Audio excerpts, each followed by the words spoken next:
Hey everyone, Laser here. Today we're going to go over all of the cards that have been revealed for Mythgard's Rings of Immortality expansion that's coming out pretty soon. I think spoiler season is always really exciting, so I want to go over the cards that have been spoiled already and see what we think. I've seen, at least seen almost all of them, I think all of them at this point that have been revealed so far, so I've had a little bit of time to think about it, but I haven't thought all that hard, so these are mostly first impressions. They're not like fully formed opinions yet. First one is going to be Impoverished Ogre, 3 mana, 1 red for the cost, has Fragile 2 during your opponent's turn, and is a 4/5 giant. Giant tag is relatively meaningless right now, so that's no big deal, but it's a 3 mana, 4/5. That's absurd, obviously. Has the drawback of having Fragile 2 during your opponent's turns. So, what does that mean? It means if you have something with 3 power, then you can trade into it. So that means 3 plus 2 from the Fragile is 5, so you can kill it. Cool. Need 3 power to trade into it, or to give to one for one it. There are plenty of things that can do that, but the thing is, you're still getting like roughly a 1-for-1 trade, which if that's the case, you're pretty okay with it. If they can't 1-for-1 you, then you're getting a 2+ for 1, in which case you've got 1 on resources, in which case you're happy. And if they can't answer it, then you have a 4/5, maybe like a 4/2 after they've done a little bit of interacting and they're going to interact a turn afterward. So in most cases, you're going to be happy with this. There are cases in which you do just get 1-for-1, and yeah, that kind of stinks. You don't get to smash with your 4/5, but I mean, still, if you're going 1-for-1 all the time, you're probably pretty okay with it. You're going to have resource advantage somewhere. Maybe you're on Journey of Souls. So you have ways to grind the game out in aggressive, or not grind the game out, but like extend your resources in aggressive red decks. So I think you're probably fine there. In other decks such as red-blue aggro, if you're running a lot of enchantments and buffs that you can throw onto Impoverished Ogre, then this becomes even better, except in the case where they can 2-for-1 you because you put a buff onto it and then it's getting rid of the buff and the creature. So overall, I think this card is pretty good. Oh, by the way, I'm not going to do like ratings or like stars or anything like that. Just is it playable? Is it not? That's pretty much as in-depth as I'm going to go. I think Impoverished Ogre is definitely playable with the card pool as it is now. We're going to need to do a deeper look on how many cards can 1-for-1 it at the 3 mana cost. Like 2 to 4 really is the spread of mana cost that can interact with this on curve. So it'll depend on how the cards in that mana curve, or that mana range play out. But overall, I think Impoverished Ogre, perfectly playable card, has a very high ceiling, and the floor of being 1-for-1 is, it's kind of fine. Last thing is that Impoverished Ogre is a common. I don't think you ever play all 4 of these. You maybe play 2 or 3. Having 4/5s for 3 is really good, but you don't want to just jam-pack your deck with stuff that can be traded into very, very easily in the late game, and Fragile 2 makes it pretty easy to trade into as you get past like 4/5 mana cost. So I think it's probably a 2 or a 3 of in aggressive red decks, and maybe mid-range red decks as well. I think it has a home. I think it is playable. Death Maiden's Eye is 3 and a blue for an uncommon artifact with 9 durability. You can activate it to lose 3 durability, choose a minion without revealing it. That means one that's already on the board. The next time the minion is attacked, so that means your opponent attacks into you or you choose to attack into it, it gets +2/+0 and Alpha Strike before combat until end of turn. That means you can delay giving +2/0 and Alpha Strike until the end of the turn. This is an interesting card in that it's basically saying you can take this buff and doll it out 3 times if you never lose any durability otherwise. That's a kind of neat effect. I think that it's being on an artifact is interesting because blue is, really saturated with artifacts that are low cost. It has Norn Data Core, it has Drop Near Band, has 1 or 2 others, I think. And also this is kind of where you would want the curve for a lot of your early game enchantments to go to. So this is taking up a slot in the blue buffing archetype, like the persistent and drawn out buffing archetype that already has a lot of competition. So that means, is this better than things like Demolition Speedway? Well, maybe. The fact that you don't reveal it means your opponent doesn't really know what's going on. But again, it's before combat until end of turn. So that means it lasts for the entire turn whenever it so happens. And because the trigger is attached to the next time the minion is attacked, not to the turn that you use this effect, that can last for theoretically a really long time. Like if your opponent just never attacks into a minion, that means you just have this buff indefinitely for if they ever do. That's kind of an interesting idea. I don't think it ever plays out to mean a lot in that case. I don't think that's too big of a deal. I do think +2/+0 and Alpha Strike is worth probably 2-ish mana. So if you get to use this twice, then you've got your mana worth. The problem is this is a do nothing card when it comes down. You have to have something already on the board, i.e. a minion, to use this on. And so that means you have to have a lot of nice chunky stuff that can make sure that you can make sure stays long enough to get multiple uses. Thankfully, blue being a mid-range overstated color is pretty good at that. Will this see play? Maybe. 3 is a little expensive for buffing effects because that is contingent on having a minion. Usually your buffs are either in like the 1 or 2 cost range, things like Demolition Speedway and things like that, or they're a lot more expensive, but a lot more impactful and harder to remove. Think Giant Stairway. So will this see play? Possibly. I don't know for sure if it will. I don't think it is unplayable, is a very, very important note. I don't know if it is something that will be able to slot in efficiently, but it's something you could think of playing if you wanted to. I don't think you run 3 ever. I think you maybe run 2. Yeah, it's an interesting card. I like the idea of giving a delayed triggered buff. I think that's a really cool design. I think it is playable. I don't know if it has a home, and I don't know if it will find one. Next, Rye Trickster, 2 and an orange for a 3/2 Djinn at rare. As activated ability, select a minion without revealing it. Apparently that's somewhat of a theme. It gets before attacking, not before it's attacked, before it executes an attack, gets -2 and fragile until the start of your next turn, -2/0.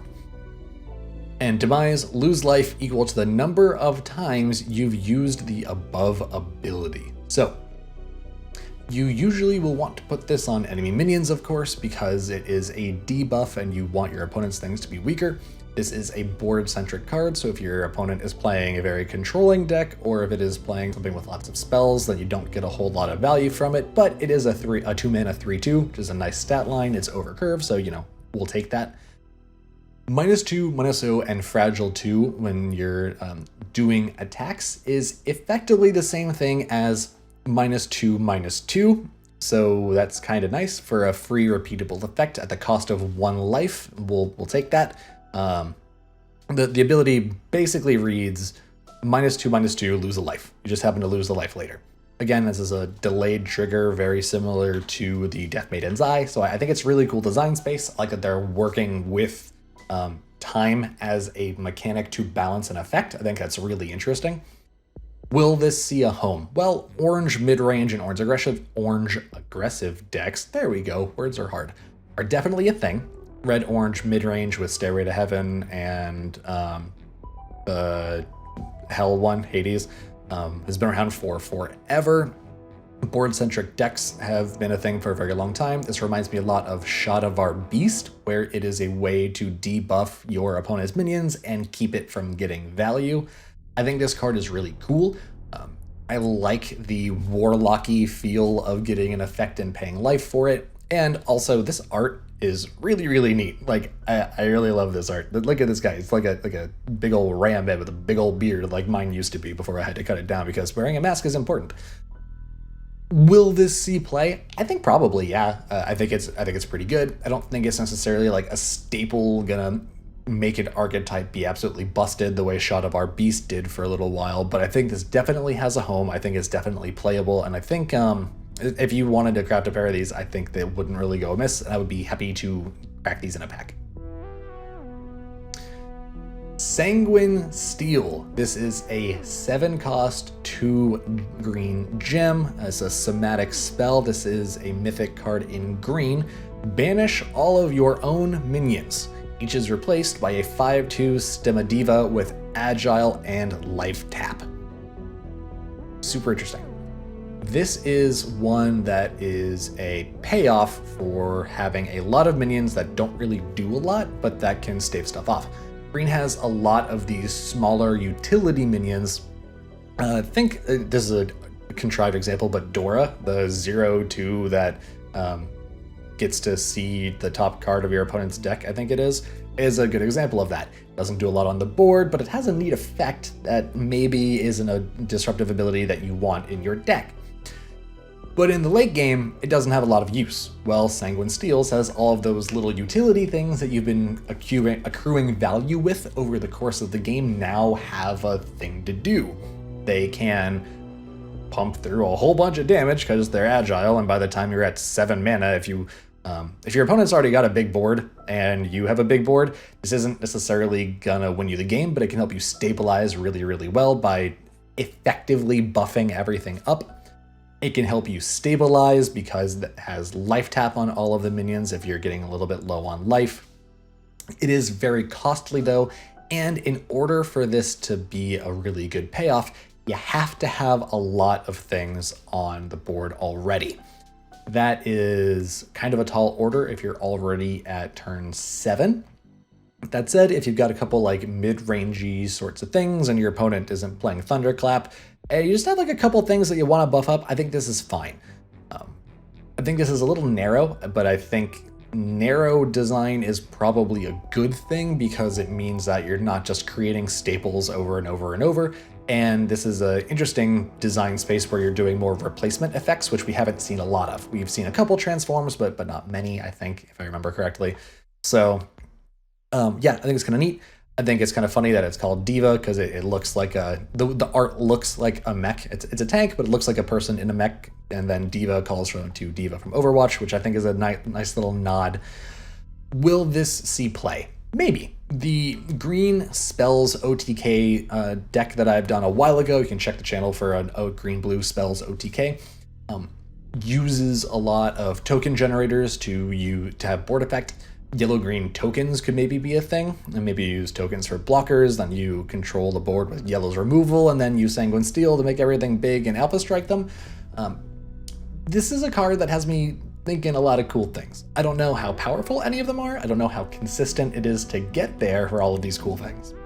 Excuse me. But it gets me thinking, and I think that has some merit.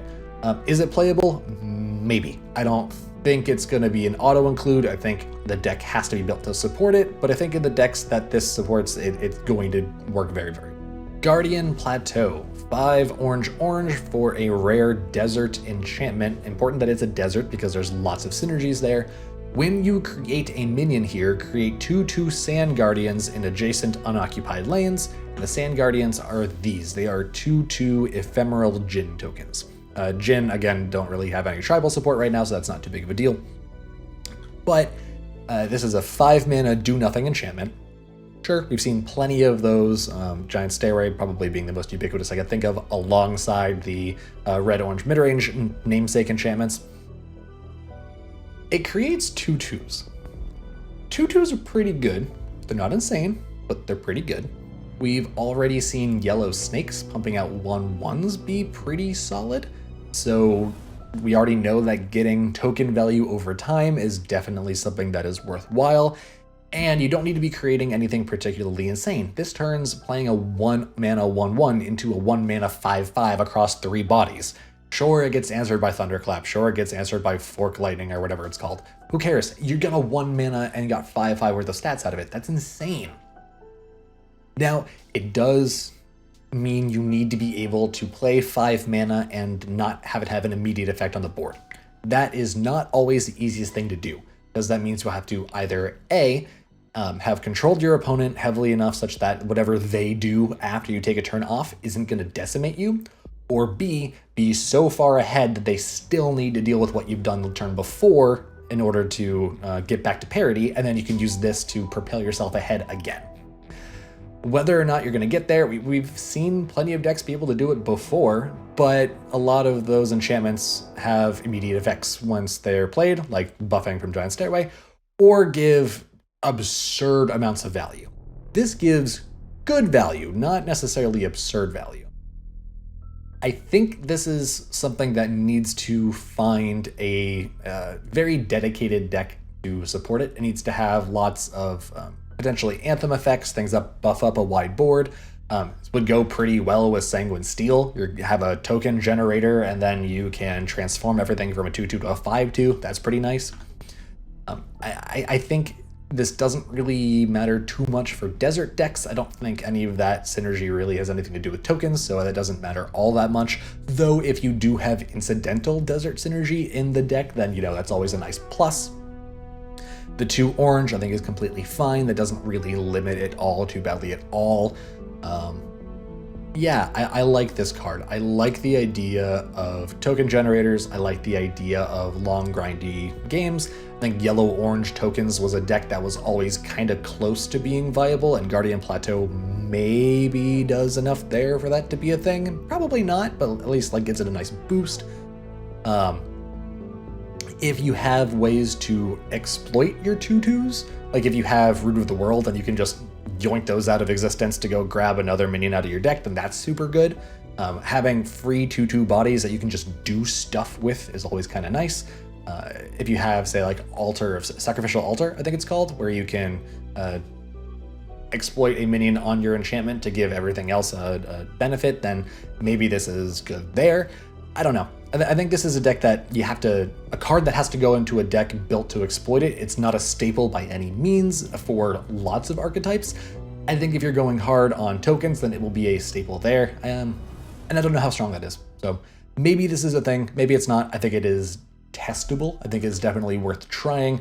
I don't think it's an auto-include anywhere, but I think it's good. I think it is good if it has enough support. Next up, by Gulvig's Grace, 7 blue, blue, blue. All players draw up to 7 cards in hand. This card is so weird to evaluate. Oh, by the way, the flavor text is interesting. To some, this windfall would be a mere comfort. Imagine the reaction of one with greater need. Windfall is a card from Magic the Gathering where you discard your hand and then draw that many cards again. So it's a nice little, they're called wheel effects. And the namesake for the type of card, the Wheel of Fortune, is everyone discards their hand and then draws 7 cards. So this is clearly a nod to that type of card for Magic, as we've had a lot of in the past. So that's kind of cool. Fun fact for the day.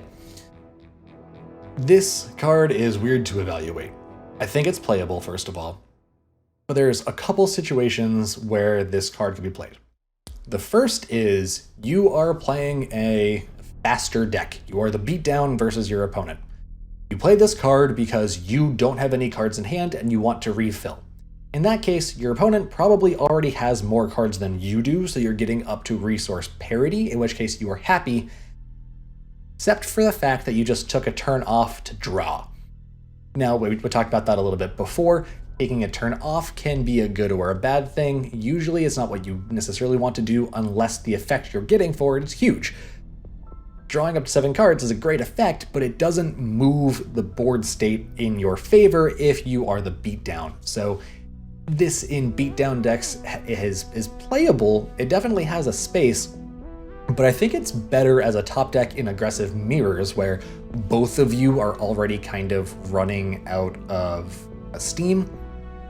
You play it, your opponent plays a bunch of, sorry, not aggressive mirrors. If you're a mid-range deck, you've staved off some aggression, and then you say, okay, cool, we're all kind of out of cards, let's reset, we can take some time, take a breather, I'm gonna refill my hand, and if you're the aggressive deck, I probably have reactive tools enough to deal with that, and then I have more chunky stuff that you can't deal with.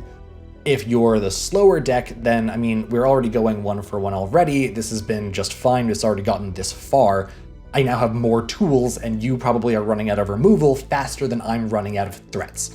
So there's room for this card, I think. Remember that blue is usually a mid-rangey color, has a couple controlling tools as well. If you are the control deck, this is a interesting card again because that means you're either digging for a combo finisher, digging for something huge to slam on the board, or you're saying, well, I still have a bunch of control tools left. If they draw and then do a whole bunch of stuff on the board, I'm okay with that because I think I can probably handle it. There's a lot of situations in which this can also backfire.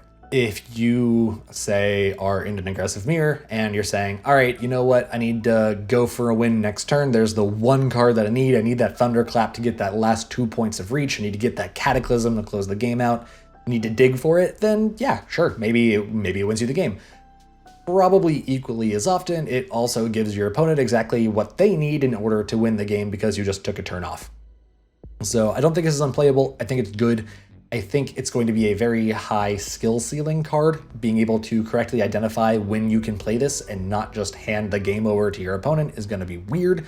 And I think it's going to get stuck in your hand pretty often when you would love to draw, but there's too much of an immediate board presence that needs to be answered before you can do it. So card's good, card's playable. I think it's going to be a tricky one to utilize fully. Backchannel Captain. This is a common purple card, 5 and 2 purple gems. Awaken, add a Captain's Hat item to your hand. We'll check it out in a second. Ability, deal 3 damage to another minion, then disable this ability. And the Captain's Hat is a 1 mana item. Ephemeral, give a minion Breach, draw a card. Breach is when you deal damage to the opponent. So that means basically if I hit you, I smack you, I get a card for my trouble. It's pretty solid. I think Captain's Hat itself is actually just very, very, very strong. I would probably play Backchannel Captain just to get the hat. Getting the items is card advantage in itself because it's an extra resource your opponent doesn't have. And then this is more card advantage from the Breach effect. It is card advantage that begets card advantage. That's kind of nuts. That's kind of busted. 4/5 for 4 is a pretty okay stat line. Purple is not always known for having crazy stats, except for a couple cards where the stats are absolutely absurd. And those cards tend to fall right around the 5, 6, 7 range, where Backchannel Captain is kind of going to be competing. Let's see the ability. The deal 3 damage to another minion, then disable it. That's really, really, really strong, especially when paired with the hat, which I don't have up anymore. Shucks. It means, yeah, okay, so I have this hat that I can give to someone.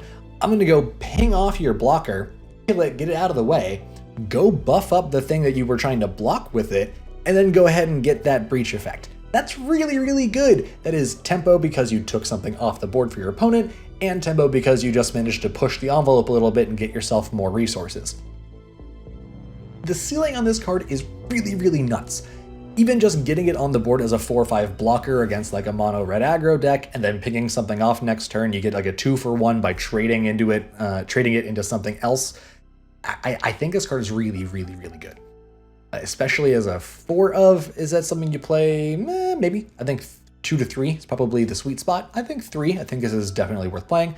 Multiples of, I don't necessarily think it's worth running 5 or 4 of because it doesn't really slam it onto the board and have a big effect, right? For that, you're gonna want things that are a little higher on the stat curve. But because of the effects and because of the potential tempo gains, I think this card is super playable. I think a lot of mid-range purple decks, and like, there's a lot of weird niche disruption in purple that we'll see a little bit later. And you can do a lot of funny, tricky things in purple to get tempo advantage. And I think purple tempo is a really, really interesting concept. And this card fits really well into that. So that's something that I have my eye on personally because I love tempo and tempo decks. So I think if there is a purple tempo variant, then this puts in perfectly.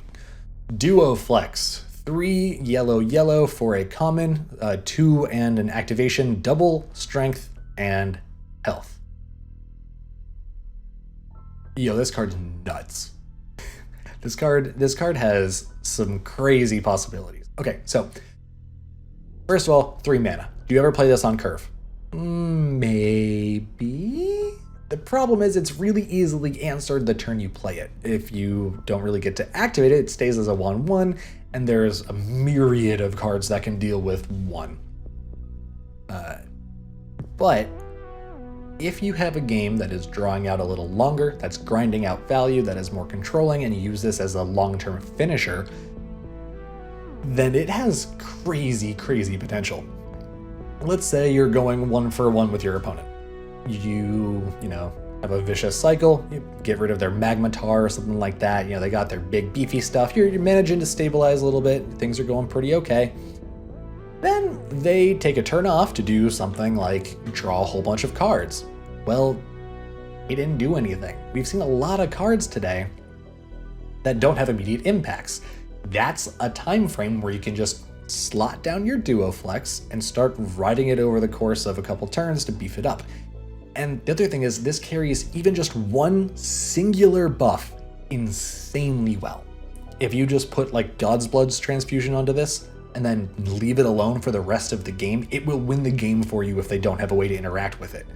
Now, there is plenty of interaction in the game, but not all decks run it. A lot of decks only run damage-based interaction. Not a lot of people run silencing effects because a lot of times they're too narrow to always get value. Duoflex kind of weirdly gets around a lot of effects. If you just get one buff on it, it's out of Magnetar range. If you get one buff on it in an activation, then it's now out of trade range for a lot of stuff. If you don't have any sort of combat tricks that can get into your favor, then Duoflex kind of just runs over you sometimes. And that's also given, not even mentioning the fact that you're probably going to have more mana than you know what to do with if you're in a late game situation. If you only have like one or two cards in hand, you play a card that does a thing, and then you go pump up Duoflex. It's great. I think this card has insane potential. I think it fits into a whole lot of decks, controlling as a finisher, a long drawn out finisher, and aggressive decks as something that you just throw a buff on and say, you know what, deal with this or you die. Yeah, I think Duoflex is great. Do you run 4 of it? Maybe. It depends on how valuable tempo is in your deck, in which case you probably need whatever the Luchador guy is, the 3/3 that stuns. But yeah, Duoflex, really good. I think this card is very, very strong. Corsicant Axolotl, 4 and a yellow for Forge Regen 3, 4/5 mutant. This is the first instance of a new keyword in Rings of Immortality called Forge. What that does is when you burn this card for the first time in a match, all copies of the card in your deck gain a thing. It has an effect for all copies in your deck. In this case, the first time you burn Corsicant Axolotl, you give all of them in your deck Regen 3. So let's take a look. 4/5 for 4. This is a good stat line. We've seen that a couple times. We've seen that on the blue canine, whose name I don't remember. It's a nice, solid, beefy, overstated stat line. I think it can get a lot of work done. If you can get it down on a turn when your opponent isn't, going off, then it can stave off a lot of aggression. It can put on a lot of pressure that's hard to answer. Great stat line. Regen 3. Regen 3 is a lot of regeneration. It means that your opponent has to do 5 points of damage or have an actual kill effect. Otherwise, it's going to be very difficult to remove in the next turn. It can very easily force 2-for-1s if you do like 3 damage this turn, or 4 damage this turn, regen 3 of it back, and then you have to do another 4 damage the turn after. In terms of reactive effects, it can force 2-for-1s in terms of get a trade, regen your health back, trade again the turn after. Granted, this is all in kind of Christmas land and says your opponent isn't actually doing anything, but these situations definitely come up. These are not unreasonable situations. They definitely happen. Forge Regen 3, I think, is a pretty reasonable buff. It does mean that you're looking to play a long game because you have to burn it and then actually draw it again and then actually play it and then actually take damage and then actually get to your next turn to get the regeneration effect. So there's a lot of ifs that have to come together, but those are actually not crazy hard to accomplish if you run ample card draw in your deck. And if you run all 4 copies of Corsicant Axolotl, that bumps the consistency up. I don't know, this card's really interesting. I love the design. I love the idea that Forges reward playing substantial numbers of copies of the card. It gets better if you play 4 than if you play 3, than if you play 2, than if you play 1. And it only being 1 gem, I think, makes it a lot more splashable and more accessible. Does this card have a home? Maybe. Yellow mid-range is kind of a hard sell. It hasn't worked very well as far as I'm aware. Yellow-green control was very, very, very, very strong for a while, and I think this could work there for sure, because it's a nice way to stave off board-based aggression. But that's not huge right now, so unless there's more done to push yellow mid-range and yellow control, then I'm not sure if I see this having a home. In a vacuum, it's strong, but I think it needs a little more support for archetypes that it fits into before those archetypes are particularly good. Banquet of Buffonia, 5 and 2 red for a mythic death spell in red. Sacrifice one of your minions. All of your other minions gain strength equal to the sacrificed minion's strength. Banish this spell after casting. Oh my god, this spell is so good. Okay, so playing red, right? You're getting toward the time in the game where you're worried about your opponent stabilizing, need a little bit of reach, maybe get some burn spells, maybe if you like Splash and Blue, you're looking for your Thunderclaps and your Cataclysms. I don't know why that's my standby example today. I don't know, I play a lot of blue. Here's what you do, right? You have that one thing you sequestered off to the side a little while ago, maybe a rush minion that you're playing, then you're just getting a little sneak 3 damage in there. If you just, plop down a Trapezist, ping for 2, and then sack it to give the rest of your board +2, that's really, really good. That means you can facilitate a lot of trades you couldn't facilitate before. It means you can get that little bit of reach damage that you need to close the game out. This is definitely a finisher. Don't get me wrong. This is a lot of mana to spend if you're not finishing the game. But I think as a finisher, it comes down before 7-Ring Ritual comes down. It leaves less room for interaction than 7-Ring Ritual does. It is from hand extension of the resources you've already built up over the course of the game. And if you're playing a mid-range deck instead of an aggressive deck, well then you've already got beefy stuff that probably has overrun or probably has ways to facilitate trades so you can get a whole bunch of damage through afterwards. I think this card is stupid good. I think it is really strong. It's not that exciting, like in terms of design space. It's just trade a thing to go get a bunch of damage. Like, yeah, okay, sure, that's very powerful, but the design is kind of whatever. The art is great. I love the art. I love that it's a death spell. Like that just seems so flavorful. We have a couple other death spells as well. Quiet you. I don't know. I think this card's really good. I think it's really, really good. In fact, on the ceiling, the floor of it is you plonk some damage, sack it to make some trades. That's still not bad. That's still totally serviceable. So yeah, I think this will absolutely see play. I think it's a very strong card. Earth Striker, 2 and 2 blue for an uncommon 1/2 troll with Alpha Strike. Awaken if created in an enchanted lane, draw a card. Okay, so enchantment decks absolutely exist. Enchantments are some of the best ways to get prolonged value over time, especially on board-based decks. Is this good enough? So 1/2 is not huge, but you're kind of looking to play this on an enchantment anyway. So let's say on average you get +1/+1. Sure, why not? It becomes a 2-mana 2/3. That's great. Most enchantments already give more than that. So that means you're getting, let's say you're on a Speedway +2/0. Then you get a 3/2 for 2. Still really good. Alpha Strike makes it kind of nuts. Any of the buffs that you're going to get from an enchantment, and you're in blue, most of them are buff-based, not effect-based enchantments. Alpha Strike carries buffs very, very, very well. So that means that you kind of took a tempo loss playing the enchantment, and maybe your opponent got a little bit ahead, but then you can just go ahead and play this. Carries a buff, becomes very hard to answer because it has Alpha Strike back, and suddenly you have a card that is replacing itself because you drew a card, and is now going to present a really substantial threat that they need to answer. Pretty great.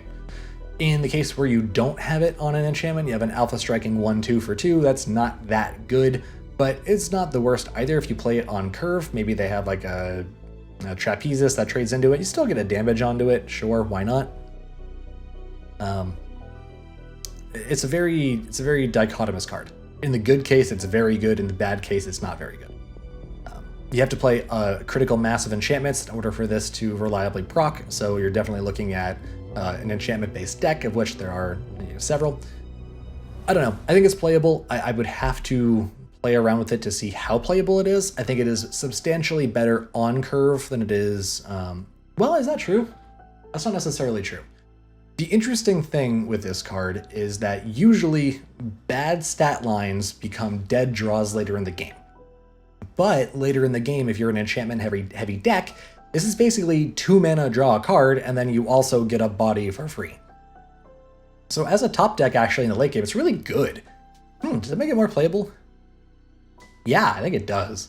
Because a lot of the enchantment decks, if they gas out, then, I mean, you have a whole bunch of stuff on the board, but then your opponent can just play to the sides and other lanes, and then don't have to interact with you, and they can kind of just run you over in response. So having something that cantrips late game and also presents a meaningful threat, that's pretty good. Early game, its ceiling is really high and its floor is really low. I think it's probably playable. I think if you're dedicated enchantment deck, you probably play a good amount of them, maybe 2, maybe 3. This one's interesting. Might be great, might not be great.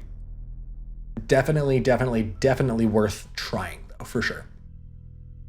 Judo Gerudo, uncommon, purple, 3 and 2 purple. Breach, minions adjacent to the attacked lane are stunned until the end of their next turn. Forge, also deal 2 damage to affected minions. Remember when we were talking about purple tempo tools? This card is tempo out the ass, dude. First of all, 3 mana, 3/3. Good stat line. We're happy with that stat line. Double purple gems. By turn 3, being able to get double of something, if you're mono, then trivial. If you're splashing something else, still pretty trivial. If you're evenly split, then yeah, there's gonna be occasions in which this doesn't happen, but then you just burn it because it has a forge effect. If you get this down and you are already ahead on tempo, then this is an absurd way to stay ahead on tempo. If you are behind on tempo, then this is good if you are giving it ways to have move actions as well as attack. So what you can do is your opponent, they got off to a really fast start, are sequestering off to one side of the board, put it on the other side of the board, give it swift, move it over, attack and stun things up. Cool, you've done some damage, you've staved off a little bit of their aggression for a turn. Really nice. If you've gotten the forge effect, then you're probably going to be able to ping it over the course of the next turn because you get to stun it and then attack again next turn. You've done 4 damage over the course of 2 turns, probably taking care of it if you manage to get it through twice, which is not necessarily a guarantee. Once you play this once, they're definitely going to try and block it. Then you can get things like bounce effects if you're playing blue. You can get like just straight up kill spells if you're in yellow. The forge effect is going to be hard to get in the early game. That is definitely true. Burning one and then drawing another when you have maximum 3 of these is kind of rough.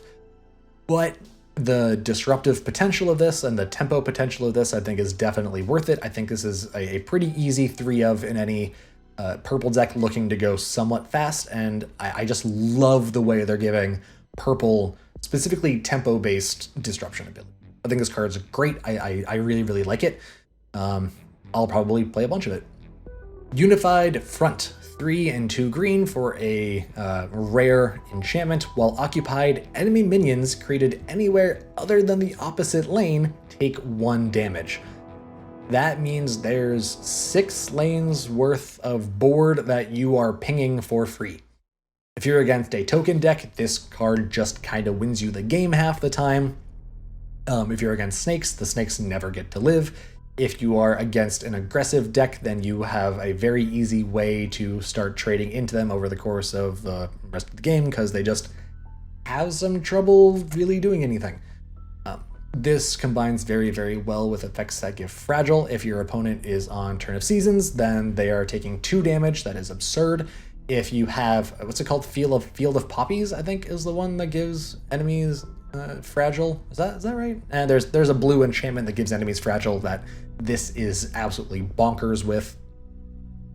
I think this is one that is actually worth the tempo hit in the right circumstances. This is very bad against control decks and against chunky mid-range decks. It is really only going to be a lot of effect in a reactive point of view against aggressive decks. And you know what? That's fine. If you're going against controlling decks and you are a more aggressive deck and using this as a disruptive tool to facilitate trades, then you're probably pretty happy with it. 1 damage doesn't always do a whole bunch in those cases. If they have like a Jotun Shatter Fist, then 1 damage isn't going to really make or break it.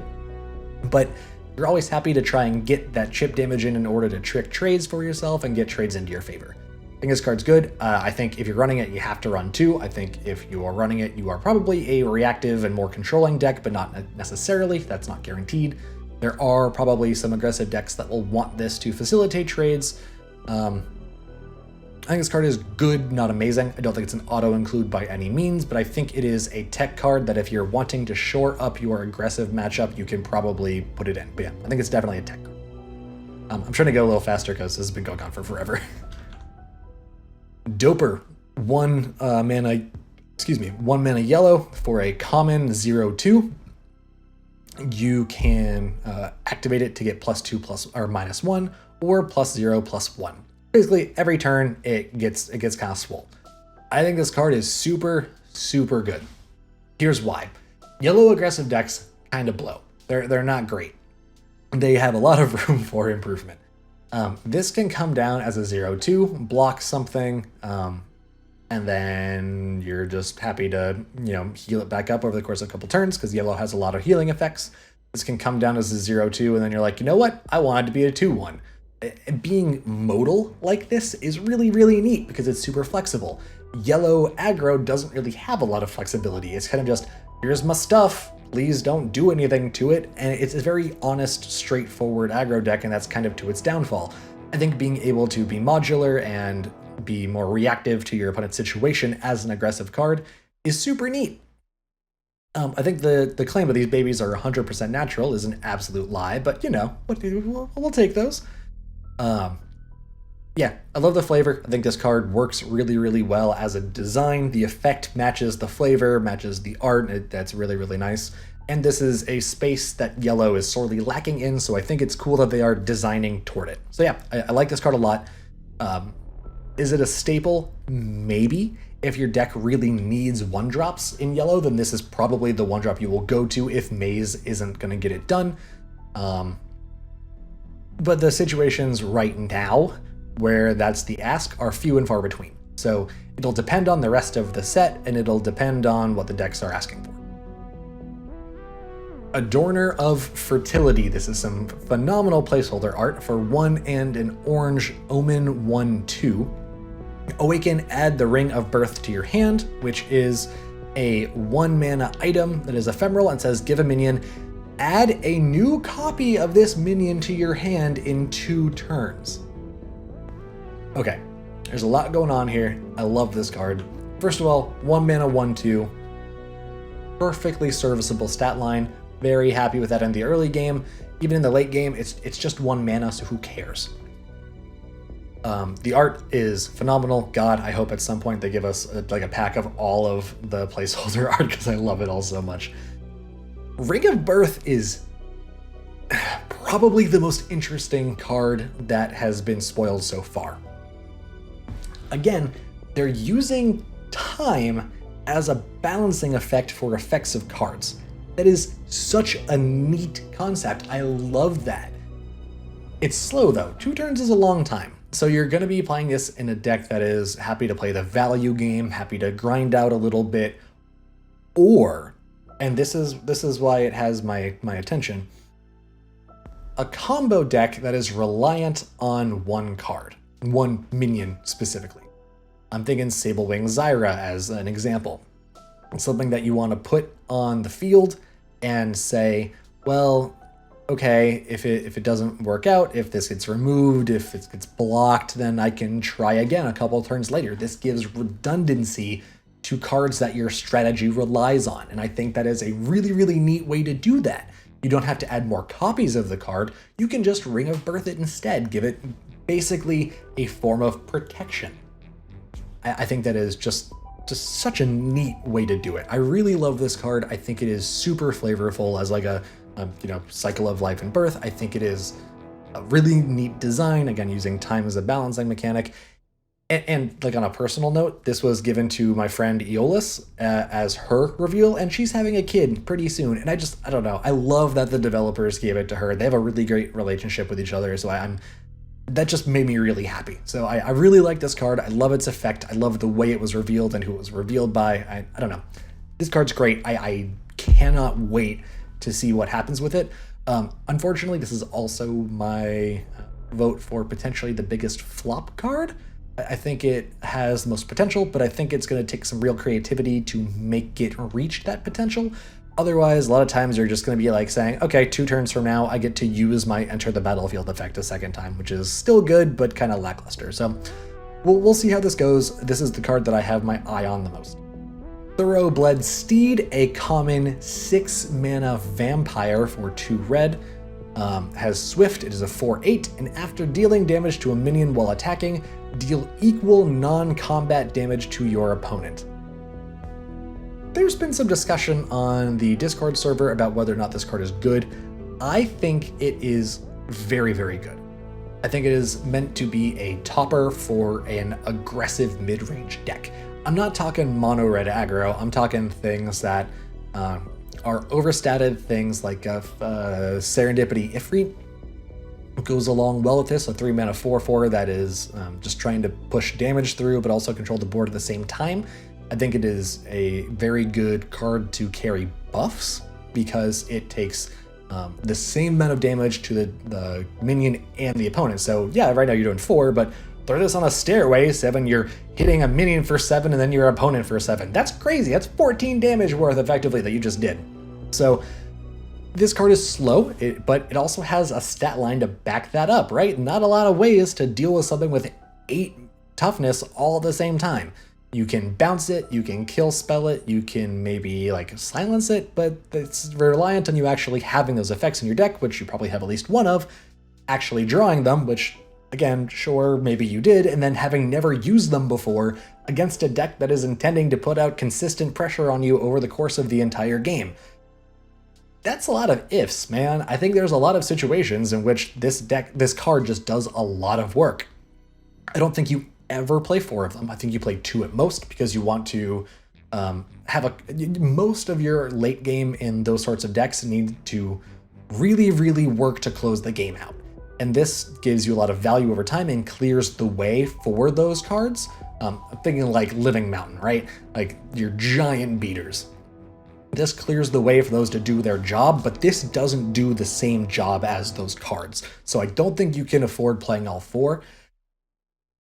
My favorite application, though, is in Red Reanimator. If you reanimate this card, you are just so happy. This is really hard to answer in the early game and gives you an insane tempo lead if you're pinging stuff off and also doing damage. So I think if you're on Red Reanimator, this is one of the best reanimation targets in the game in Red. Playable, not as a 4 of, and in very specific decks, but probably playable depending on what the meta looks like. Pressure to Perform, a common purple spell for 3 and 1 purple gem. Give an enemy minion -1/-0 for each spirit card in your boneyard, and return to top of owner's deck at the end of their turn unless it attacked or was just created. This is the 3rd creative disruption tool that we have seen in purple just in this batch of spoilers. I love the way they are working with purple right now. They're giving them creative, unique effects that are highly tempo-based and have a lot of ways to disrupt your opponent without being removal. Granted, this is soft removal. The -1/-0 for each spirit card in your boneyard can get really big really quick if you just have 3. Like, -3 for 3 is really, really good, and then also you can send it back to the top of the deck. I think that is a super, super neat collection of abilities because you are disincentivized from attacking, because if you have a blocker in front of it, it probably won't survive the trade. At least it's going to lose the trade if it does survive.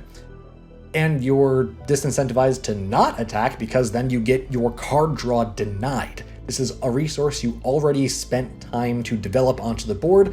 Now you lost that and also don't get to draw a new card. We've already dealt with it. That means we probably can deal with it again. So I think this card is good even outside of spirit decks, just as like a taunt effect. In spirit decks, this card gets bananas very quickly, and I have a feeling spirits are going to be pretty good after the expansion. So I think this card is very, very good. I am absolutely loving all of purple's disruption, and I love the way they are moving for purple. Yeah, if purple tempo becomes a thing, this card is in it, and it's great. Diehard Draenei, I revealed this, go watch my last video for my thoughts on it, but the quick hits are, I think this card is fantastic for a deck that doesn't exist yet, and if it does exist, then it is going to be this is going to be a staple in that deck. Here's the 4/4 spirit that it becomes. Noteworthy, this also feeds into green-purple spirits, which I didn't know was gonna be a thing when I revealed my card. This counts this because this hits the graveyard as a spirit, which means this will count it. So yeah, very, very good card for a deck that doesn't exist yet. If it does exist, it's going to be nuts. Lastly, we have Vampire Historian, an uncommon vampire for 3 and 2 red. As life tap and awaken, add an amnesia spell to your hand. Couple interesting things here. First of all, it is a vampire, which is a very relevant tag. There are lots of vampires already, and there are a couple of vampire lords, so if vampire tribal becomes a good force, then this card definitely belongs there because free cards are really good. Amnesia is a good card already that often isn't worth running just on its own. But if you're attaching it to a 2/3 body with a sometimes relevant clan tag and then also has life tap, yeah, totally I'll play that. I don't know if I play this just on its own merit. Maybe I do. It depends on how much I think the amnesia is going to work in terms of teching my deck. Maybe I don't because I don't really need the amnesia effect and a 2/3 for 3 isn't enough. Maybe I'm not running enough red to support it. But I think there's a lot of decks that will be able to support this. I don't think it ever becomes a staple though. I think this is definitely a tech card unless you're running a vampire deck, and if you are running vampires, then I think you're including all of them anyway, and this definitely makes the cut there. So I think this card is very easy to underrate because it's hard to evaluate the value of free cards. But in this case, I think the free card that you are getting is definitely worth it. Cool, that is all of them. Those are my thoughts on the cards that have been spoiled so far. I'd love to hear what you think though. Let me know in the comments if you think I missed the mark on any of them. If you want to see more of these, let me know that too. I'm planning on doing probably every week. I will release my thoughts on the cards that were spoiled over the last 7 days. We'll see how that goes. It depends on the pace of actually revealing cards. If they don't reveal more, then there's no reason to do a review. But yeah, if you'd like to talk about these cards, hit the comments, hit me up on Twitter, and then head to the Mythgard Discord. They have a spoilers section where you can talk about all of these new cards and hear about them when they are being spoiled. Rings of Immortality coming out soon to Mythgard. Super, super exciting. It's the first expansion since the game has been created, and it is coinciding with the official launch leaving beta. Exciting times to be playing Mythgard. Make sure you like and subscribe to keep up with all the Mythgard action that I will be bringing you, and until that happens, see you next time.